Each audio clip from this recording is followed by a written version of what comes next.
Carboxylic acid by IUPAC system कि IUPAC system से हम इनको कैसे नोमेनक्लेट कर सकते हैं।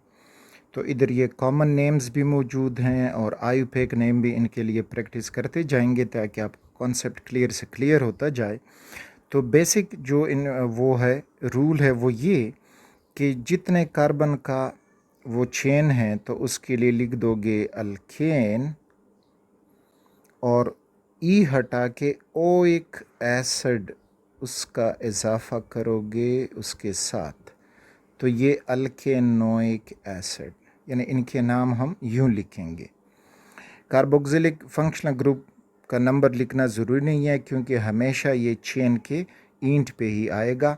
अगर सब्स्टिट्यूएंट है तो उनकी नंबरिंग इंडिकेट करेंगे, उनका नाम लिखेंगे followed by alkanoic acid. So look at the first example which is एक कार्बन वाला and it is formic acid। तो इसका अब आयुपेक नेम हो जाएगा मीथेनोइक एसिड क्योंकि एक कार्बन से बना है, सो ये हुआ methanoic acid. The next one which is दो कार्बन वाला है और इसका कॉमन नेम एसिटिक एसिड, यहाँ पे ये हो जाएगा इथेनोइक एसिड क्योंकि दो हैं कार्बन एटम, तो इस वजह से ये इथेनोइक एसिड होगा। अगला जो है वो 3 कार्बन वाला है, तो इस तरह से ये प्रोपियोनिक एसिड यहाँ पे हो जाएगा propanoic acid. So watch the difference, it is propanoic acid और कॉमन नेम इसका प्रोपियोनिक एसिड। ये 4 कार्बन वाला चेन है तो ये हो जाएगा ब्यूटेनोइक एसिड। सो ये ब्यूटेनोइक एसिड इसका आयुपेक नेम। इसी तरह से अब ये वेलेरिक एसिड है, यहाँ पे कार्बन 1 2 3 4 5, तो ये अब आयुपेक नेम इसका होगा pentanoic acid because of 5 carbon in the chain. Next अगर हमें सब्स्टिट्यूटेड कार्बोक्सिलिक एसिड दिए जाएं और उनका आयुपेक नेम लिखेंगे, तो एक एग्जांपल यहाँ से देखें तो आप लोगों ने अगेन वही रूल है कि नंबरिंग उस कार्बन से शुरू करनी होगी जहाँ पे कार्बोक्सिलिक फंक्शनल ग्रुप आता है। सो इट इज़ 1 2 एंड 3। तो इस तरह से ये 2 पे हाइड्रोक्सिल ग्रुप रखता है और 3 कार्बन का चेन है that is propanoic acid.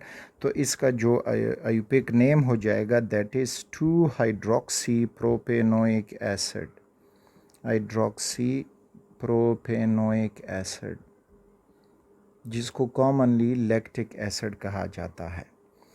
The next जो आपको दिखाई दे रहा है, सो ओवर हियर हम नंबरिंग यहाँ से शुरू करेंगे तो ये 1 2 3 4, 3 पे क्लोरो आ रहा है तो हमने लिखा कि 3 क्लोरो और पेरेंट नेम इसका हो जाएगा butanoic acid because of 4 carbon in the chain, तो ये हुआ ब्यूटेनोइक एसिड।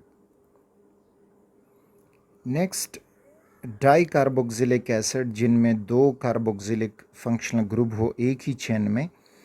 तो पहला एग्जांपल देखें, 2 कार्बन वाला है जिसको कॉमन नेम ऑक्सिलिक एसिड दिया जाता है। अब इसका आयुपेक नेम के 2 कार्बन हैं तो आप लिख दोगे ईथेन और डाईओइक एसिड का इजाफ़ा करोगे तो इस तरह से ये इसका आयुपेक नेम हो जाएगा। ये दोनों फंक्शनल ग्रुप हमेशा चेन की ईंट पे आएंगे तो उनकी नंबरिंग लिखने की ज़रूरत नहीं है। अच्छा, दूसरा जो है 3 कार्बन वाला है टोटल मेलोनिक एसिड कहलाता है, तो इसका आयुपेक नेम हो जाएगा propanedioic acid. The next one जो आपको दिखाई दे रहा है दैट इज़ सक्सिनिक एसिड, तो इसमें 4 कार्बन हैं तो ये हो जाएगा ब्यूटेन डाईओइक एसिड, डाईओइक एसिड। इसी तरह से नेक्स्ट जो हमें दिखाई दे रहा है that is known as adipic acid और यहाँ पे टोटल कार्बन अब 4 कार्बन ये CH2 वाले हैं और 2 कार्बन फंक्शनल ग्रुप वाले, तो 6 कार्बन बनते हैं। So it is hexanedioic acid. तो ये था nomenclature by IUPAC system for carboxylic acids.